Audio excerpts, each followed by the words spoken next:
The subject is What is this world? Part 3. It was said earlier that the supreme state of consciousness is subtle. The process of creation in this phase from crude to subtle means that creation is advancing towards non-qualified consciousness. Creation is manifested in crude form out of the subtle consciousness under the qualifying influence of Prakriti, and it is again advancing from crude towards subtle. Under the qualifying pressure of Prakriti, consciousness takes a crude form first and later again advances from the crude form to non-qualified consciousness, which is subtle. Thus, the entire creation has two phases. The first phase is the process of the transformation of subtle into crude, and the second is that of crude into subtle. Creation, we have seen, is the thought projection of the qualified supreme entity, Sagun Brahma.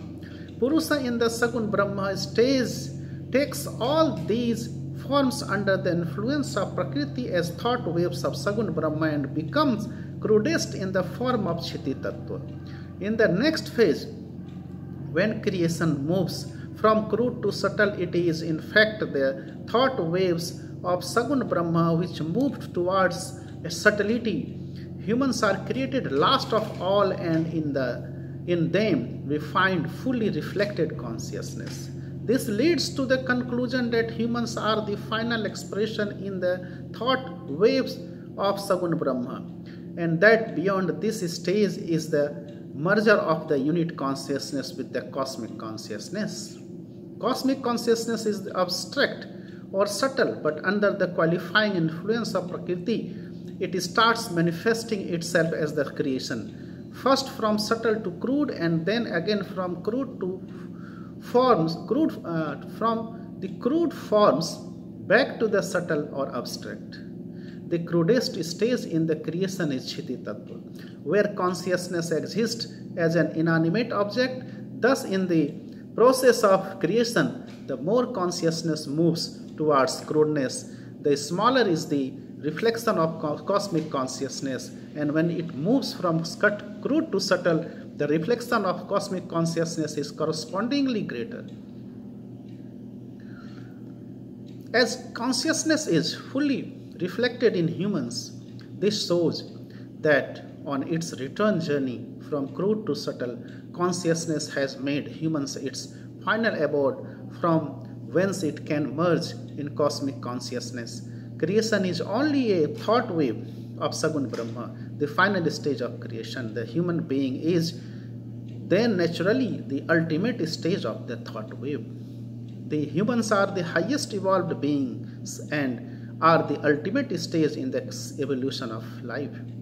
The crude universe is formed as a result of the psychic survey of the qualified supreme entity, that is Sagun Brahma, and humans appear at the last stage of this survey, while Vyom Tattva, ethereal factor, forms the first.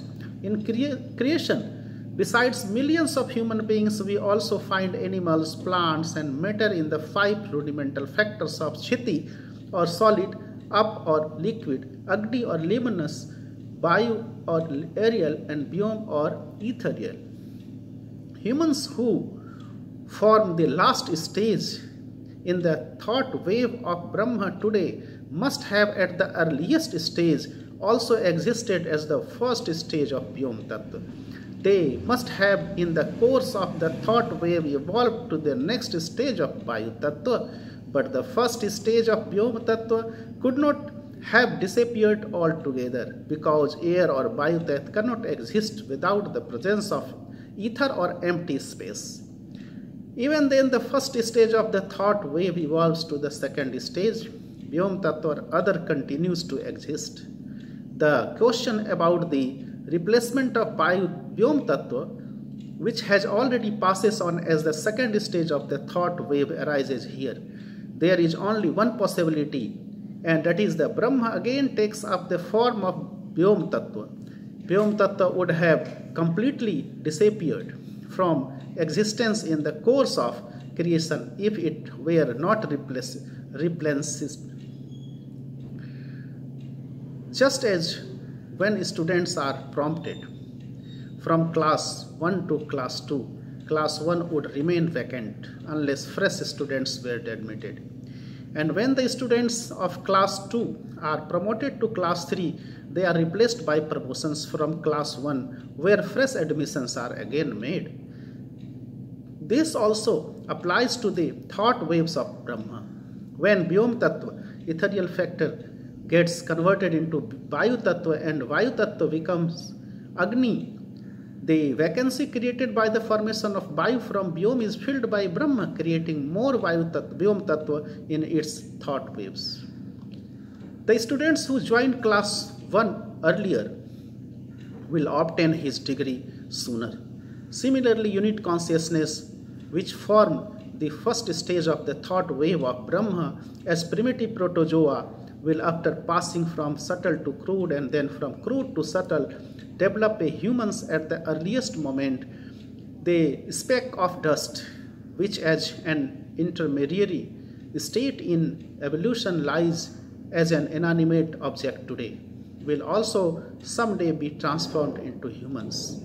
As Sagun Brahma is subtle and creation moves from subtle to crude and then again from crude to subtle, this shows that creation is formed out of it and again marches back to it.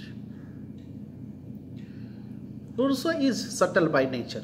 It is due to the maximum influence of Prakriti that Purusa becomes the crudest in Chiti Tattva. When the influence of Prakriti is greater, Purusa becomes cruder, and when that influence is less, he is more subtle. This is the reason that Purusa becomes inanimate, Jada, in Chiti Tattva, where the application of the qualifying principles of Prakriti has reached its climax. After this phase, creation again marches towards the subtle from its crude form, and as a result, its closeness to non-qualified Purusa also slowly develops. The development shows the gradual release of Purusa from influence of Prakriti. Unless Purusa is freed from the influence of Prakriti, his return to the non-qualified state is not possible. Thus, we find that as creation moves from crude to subtle, Purusa gradually becomes free from qualifying influence of Prakriti. Purusa is gradually becoming free from the bondage of influence of Prakriti in the movement of creation from crude to subtle. While in the other phase of creation, he is gradually falling more and more under the influence of Prakriti as creation moves from subtle to crude. He finally becomes inanimate, Jada, in the form of Chiti Tattva, under the extreme influence of the qualifying principles of Prakriti. The property of Prakriti is to qualify Purusha. In the phase of creation where the subtle changes into crude, we find that Prakriti gradually qualifies Purusha, as a result of which he deprives of his capacity to reflect cosmic consciousness until he appears completely devoid of consciousness and lies as an inanimate object in the form of Chiti Tattva. In the movement from subtle to crude, Prakriti exercises her qualifying property to the fullest. But in the other phase of creation, when the movement is from crude to subtle, we find that gradually the reflection of consciousness becomes clear. In other words, Purusa is gradually becoming free from the influence of Prakriti. In this phase of creation, Prakriti is not able to exercise her binding quality properly, because Purusha, instead of coming further under her influence, is becoming free as a result.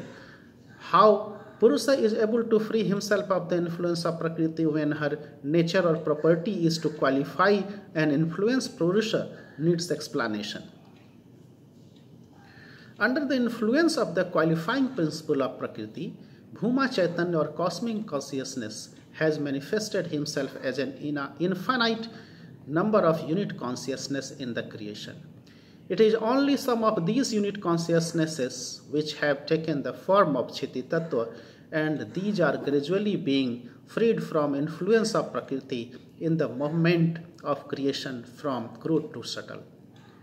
The entire creation has its origin in Sagun Brahma, and so the Supreme Entity is the cause of the transformation of unit consciousness into the crude creation and also of its freedom from the qualifying force.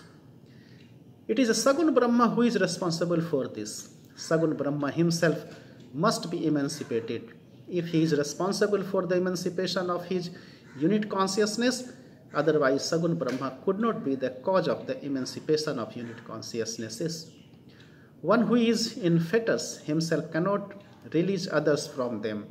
If Ram and Shyam have both been locked up, Ram will never be able to get Shyam released as long as he is himself imprisoned. Ram cannot accomplish this from inside the prison, no matter how hard he tries. Rama can never be the instrument of Shyam's release, but someone who is outside the prison could free Shyam even with only a little effort. He could become the cause of his release. Those who are not free themselves cannot become the means of freeing others. Hence, if Sagun Brahma is to be the cause of the emancipation of unit consciousness, he must be someone who has himself achieved emancipation, Mukta Purush. What is meant of Mukta Purush? In Nirgun Brahma, both Prakriti and Purusha are independent. The Purusha, on account of his independence, is not qualified by the qualifying principle of Prakriti, and he is Purusha of Nirgun Brahma. He becomes the Purusha of Nirgun Brahma only on attaining freedom from the influence of Prakriti. Thus, one who has attained Nirgun Brahma by means of sadhana or intuitional practices is Mukta Purush. On attaining the Nirgun stage, one becomes free from bondage of in principle of Prakriti. Yet, if such persons come under the influence of Prakriti by their own will for a predetermined period with the intention of liberating others, they will still be Mukta Purush. They have not been bound by the influence of Prakriti.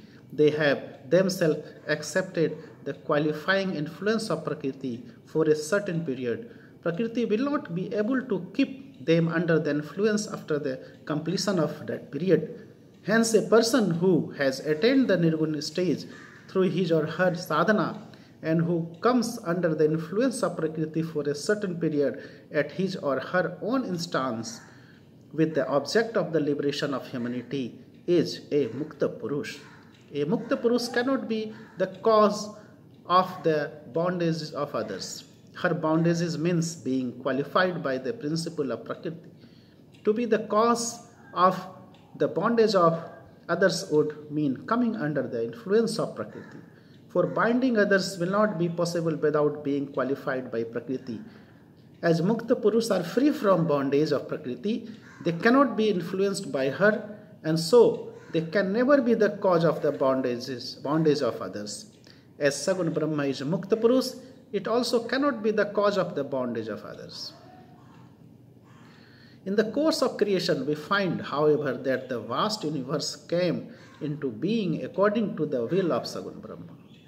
When every unit consciousness came under the influence of Prakriti, Sagun Brahma being Mukta Purusa means that it itself is Mukta, emancipated, but all its units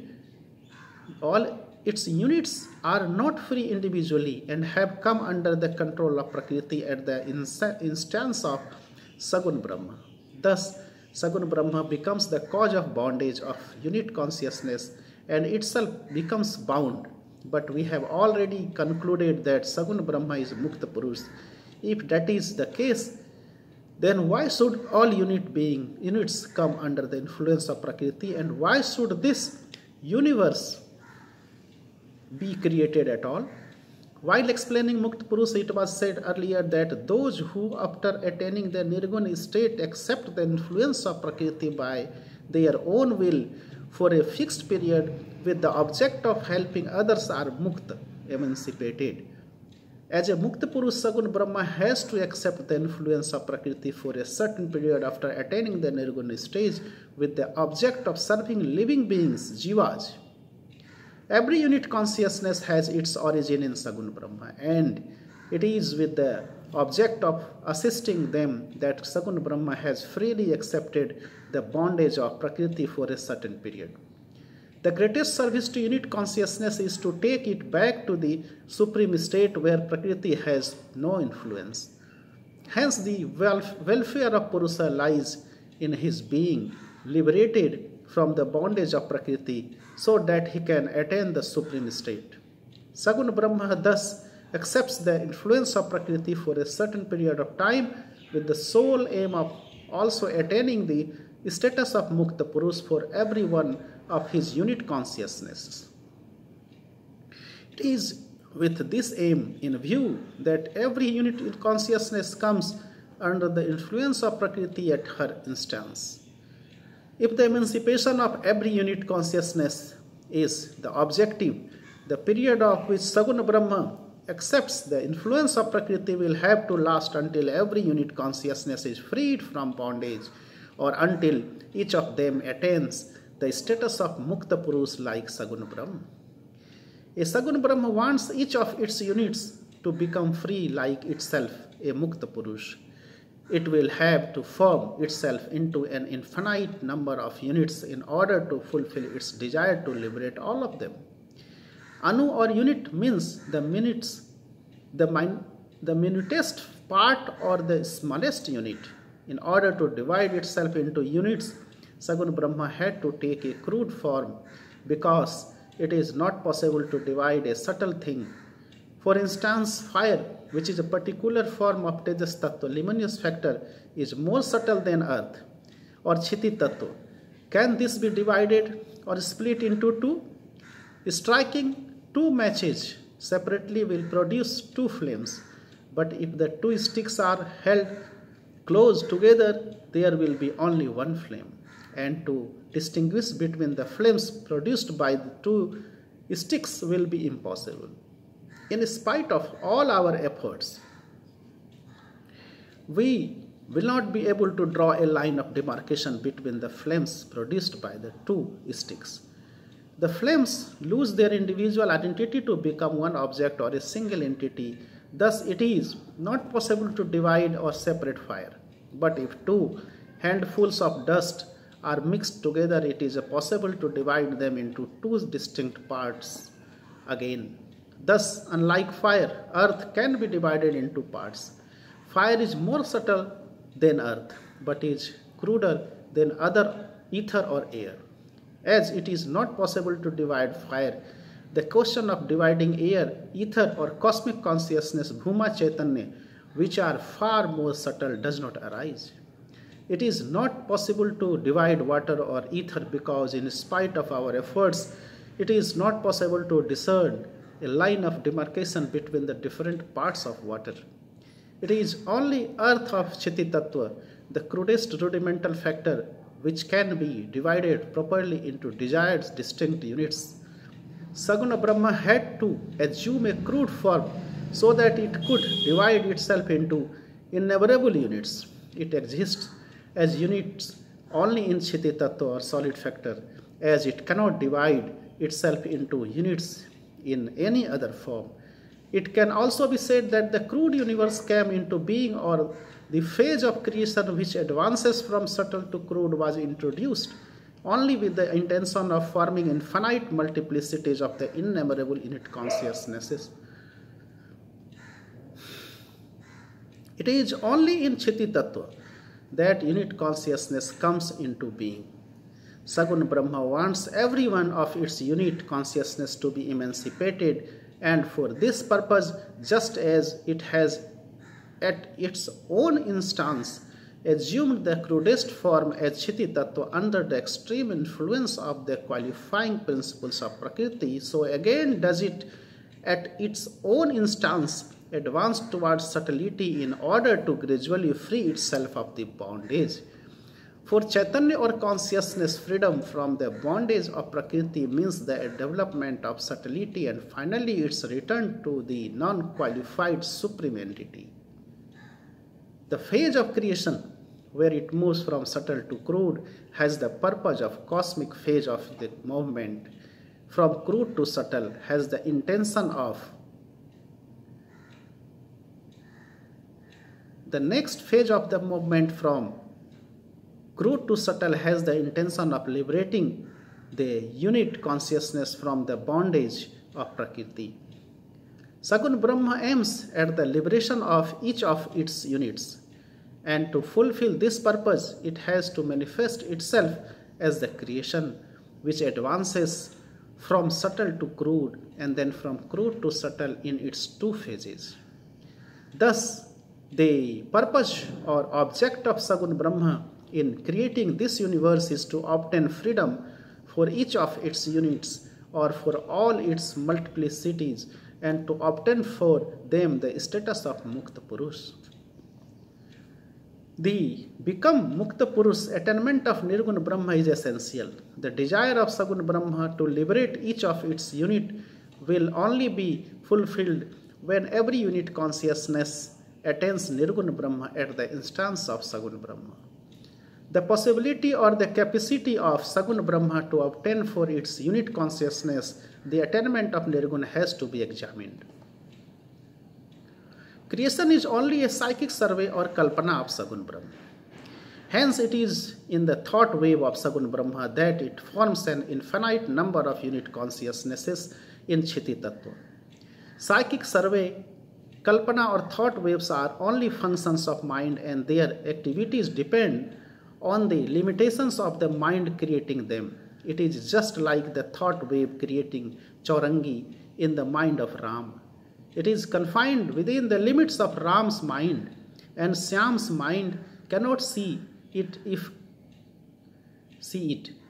kalpana or psychic survey is confined within the limits of the mind creating it, the unit consciousness also, which exists within the expanse of a thought wave of Sagun Brahma, has to be confined within the limits of the mind of Sagun Brahma. Unit consciousness cannot thus go beyond the mind of the qualified supreme entity Nirgun Brahma. Nirgun Brahma is beyond the scope of the mind of Sagun, and so all the units of Sagun Brahma cannot attain Nirgun Brahma even if he wishes. The purpose of Sagun Brahma to liberate and make every one of his units a Mukta Purush like himself is not served and becomes meaningless if every unit consciousness cannot attain Nirgun Brahma if he desires it. We must see what Sagun Brahma then does to achieve its object.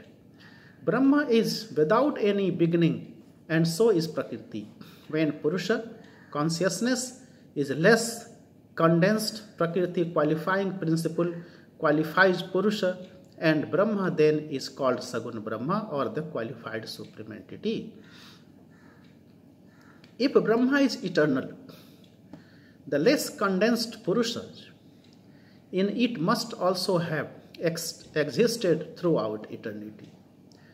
The qualifying influence of Prakriti must have also been operating over Purusha for eternity. Sagun Brahma has thus been a qualified entity since eternity, because Prakriti has been influencing the less condensed Brahma for eternity. But earlier we saw that Sagun Brahma is Mukt Purush. This shows that Sagun Brahma, which was formerly in bondage, later became emancipated. Here, however, a question arises about the agency which brings about the emancipation of Purusha from the influence of Prakriti. There is no other entity except Prakriti, and Purusha has been under the influence of Prakriti throughout eternity. In the absence of a third entity and the Purusha is under the influence of Prakriti, the only course possible for his liberation is through his own desire and effort. The effort to liberate oneself from the influence of Prakriti is called sadhana. Before Sagun Brahma became free from bondage, it was called Prajapati. And after it attained emancipation by sadhana and became Mukta Purush, it was called Hiranyagarbha. Sagun Brahma wants, but is not able to obtain the Nirgun state for unit consciousness or unit Purushas, and its object is not realized. The object of Sagun Brahma could only be realized if unit consciousnesses attains Nirgun Brahma by carrying out sadhana like Prajapati. Sadhana means an earnest effort or an effort with intense longing, sadhana for mukti, emancipation means to make an earnest effort with an intense desire for liberation from the bondage of the qualifying principles of Prakriti. The effort with an intense desire to liberate itself from the bondage of Prakriti will only bring results if unit consciousness is alive to its subservient position and understands its bondage to the qualifying principles of Prakriti. The question of emancipation does not arise for one who does not realize his or her bondage and dependence. Hence, for liberation, it is necessary to be aware that one is in bondage. It is only after one realizes this that one feels the necessity to search for a method for one's liberation. Both the realization of being in bondage and a methodical effort to obtain liberation are required by unit consciousness for attaining emancipation. Units should be so developed that they become aware of their bondage and are able to find the means to free themselves from this bondage. In Chiti Tattva, units are inanimate when they come into being. That inanimate Jad unit being under the extreme influence of Prakriti is incapable of even realizing its existence and will never be able to find the means of its emancipation. Sagun Brahma aims at the liberation of every one of its units, but it is not able to achieve this completely in the case of Jada. Sagun Brahma therefore liberates them from the influence of Prakriti as far as it is possible, according to its capacity. This is the reason for humans possessing clearly reflected consciousness. As they form the final stage of creation, in humans the expansion is not complete and they are unable to get absolute release from the bondage of the qualifying principles of Prakriti. But consciousness in humans is clearly reflected and they are able to realize their subjugation. This also gives them the capacity to make an effort to perform sadhana for their emancipation. It was with the intention of creating humans capable of performing sadhana that Sagun Brahma came under the influence of Prakriti and brought this creation into being. So humans were created only to do sadhana and attain emancipation. Those who do not perform sadhana for their mukti, emancipation, even though they were created for this purpose, go against the wishes of the Supreme Entity. They defeat the very purpose of the creation of human beings. Consciousness is a reflection on the mental plate, needing an adhar or body made of the five rudimental factors originating from Sagun Brahma. But the cosmic consciousness is not dependent on any adhar or body. Sagun Brahma or the qualified Supreme Entity has no body like that of a human being. Humans are a thought projection of Sagun Brahma and exist within its mind. Sagun Brahma could also have had a body like a human if it had existed within the mind of another entity. Brahma and exist within its mind. Sagun Brahma could also have had body like the human if it had existed within the mind of another entity and come into being as its thought projection. Sagun Brahma is non-causal. It has no beginning and no end. As such, it cannot exist in the mind of another entity and acquire a body. Consciousness in humans is only a reflection of cosmic consciousness, while the consciousness of Sagun Brahma is cosmic consciousness itself. Humans also receive antahkaran, introversial psychic force like Sagun Brahma. But a human being's mind is only a unit of the cosmic mind of Sagun Brahma. Just as his or her consciousness is only a multiplicity of cosmic consciousness, humans can also create in their thought waves in the same way as Sagun Brahma created the universe in its thought waves. We saw earlier that Ram's capacity to create Chaurangi in his imagination or thought waves while sitting in Bhagalpur is only momentary and appears real only to him. On the other hand, Sagun Brahma's creation of the universe appears real and is not momentary. This is so because humans, being a part of its creation formed as the thought projection of Sagun Brahma, have a relative existence together with the rest of creation. The cosmos or Sagun Brahma looks upon its thought projection as real, and the unit within naturally has to feel it as real. Humans therefore consider the thought projection of the qualified supreme entity and its creation, the universe, to be a reality. While Ram's mind and its projection in imagination is limited, within which Shyam's mind does not work, the imagined objects formed in Ram's mind can be seen and considered real by him only for the time the spell of the imagination lasts. Shyam's mind does not exist within Ram's mind, and hence the former does not find these objects real.